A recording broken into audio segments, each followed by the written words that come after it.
Hi there, Alberto Savoia here, author of the Write It, Why So Many Ideas Fail and How to Make Sure Yours Succeed. Today, I'm doing the first episode in a new series called 3 Questions Thursday. When I teach, typically my courses are in the morning on a Thursday, and the afternoon I save for my office hours. So I've gotten into the habit of spending Thursday afternoons answering students' questions, and I decided why not make a video about it. So if you want your questions answered, please write them as a comment to this video, and I will promise you I will read all the comments and I will come back and answer your questions. So without further ado, let's go with the first question of the day. And every episode I will answer 3 specific questions, so we'll keep it relatively short. First question, Michael T asks, if I pretotype my idea before it's ready, won't people steal it? So Michael's concern is one that many other people have. They think, well, if I let anybody, even a small group of people know what my idea is in the process of validating whether the market is interested or not, it will be stolen. Well, Michael, let me give you a dose of reality. First of all, remember from previous videos and from the book, The Law of Market Failure, most new ideas will fail in the market even if competently executed. So your odds of not doing the adequate market testing, as I recommend, not in Thoughtland, but with making actual contact with the market and getting skin in the game. If you don't do that, your odds of failure are very, very high. Let's say 80 to 90%. So that's what you have to compare it to. On the other hand, what are the odds that if you expose your idea to a small number of people, and remember, I believe that a good sample size for an idea is 100 people, as long as they're part of your exact target market. So you expose, let's say, 100 people to your idea, get them to engage, to give you some skin in the game in the form of data. What are the odds that those people will steal your ideas? In your mind, they're very high. In reality, they're very, very low, negligible, 0.01%, for one very simple reason. First of all, most people have no ambitions to be entrepreneur and to go and launch ideas. So that automatically eliminates about 90%, probably more of the people. The people that actually are going to take ideas that are just abstract, that don't exist yet, and they're going to turn them into reality, into a company, into a real product, is very, very small. Furthermore, those people want to pursue their own ideas. They don't want to steal your idea, especially if your idea has not been validated yet. They have their own ideas.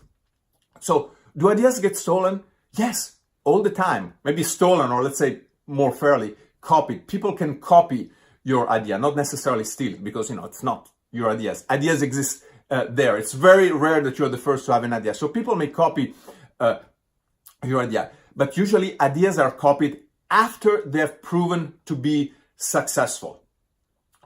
So your odds of having an idea stolen in the embryonic stage while you're just still trying to validate are very, very low. Let's say 0.1%, and I'm being generous, probably much less than that. So you compare the odds of your idea being stolen being that low versus the odds of not doing market validation for fear that your idea is being stolen, and those odds are 80 to 90%, and it becomes pretty clear. The difference in risk is enormous. Do not worry about people stealing your ideas.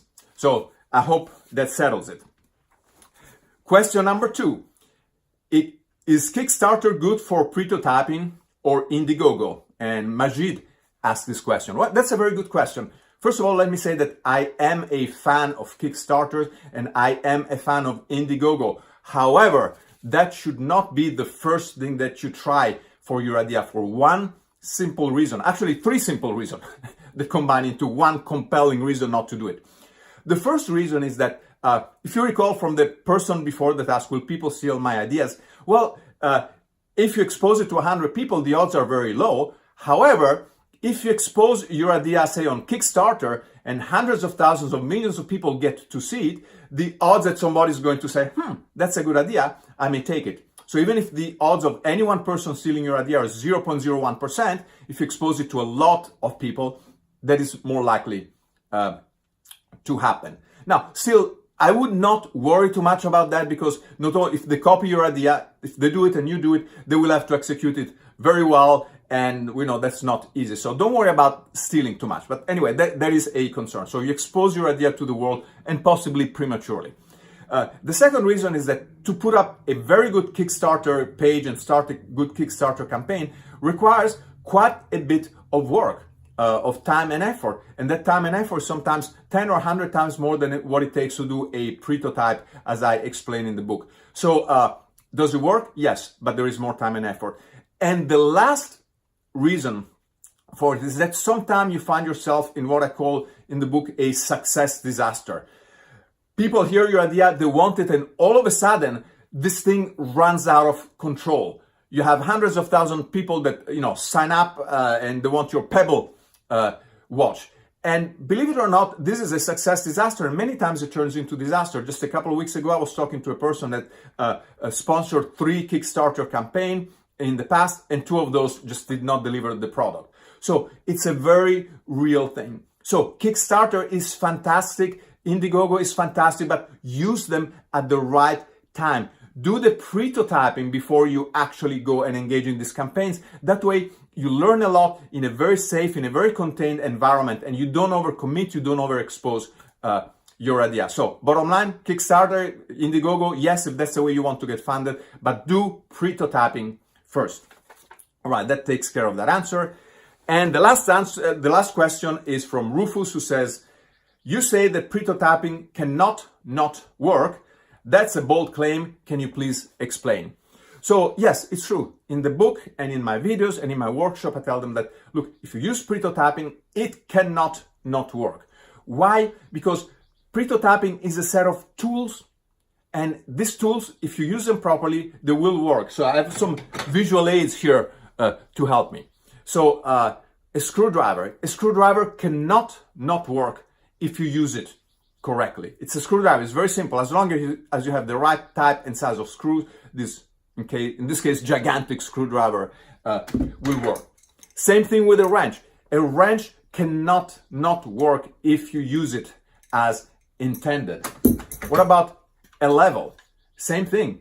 A level cannot not work. There is no way that if something is aligned, the level is going to show you the wrong reading. Of course, you have to be able to use it in the right context and in the right way. So tools cannot not work.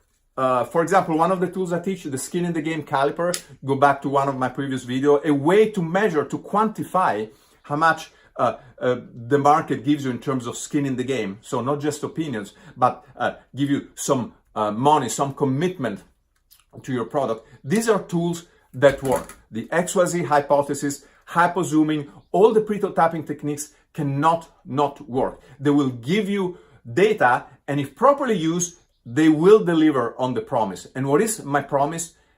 My promise is the following.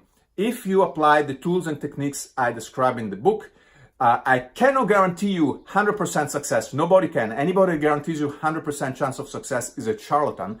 But I do promise you that you will be able to flip the odds for market success in your favor, from an 80% chance of failure to an 80% chance of success. If you do all the right market validation step, it's going to be very unlikely that your product is launched in the market and competently executed and the product fails. So that's what I mean by they cannot not work. Just like the quadratic equation cannot not work if you use it well.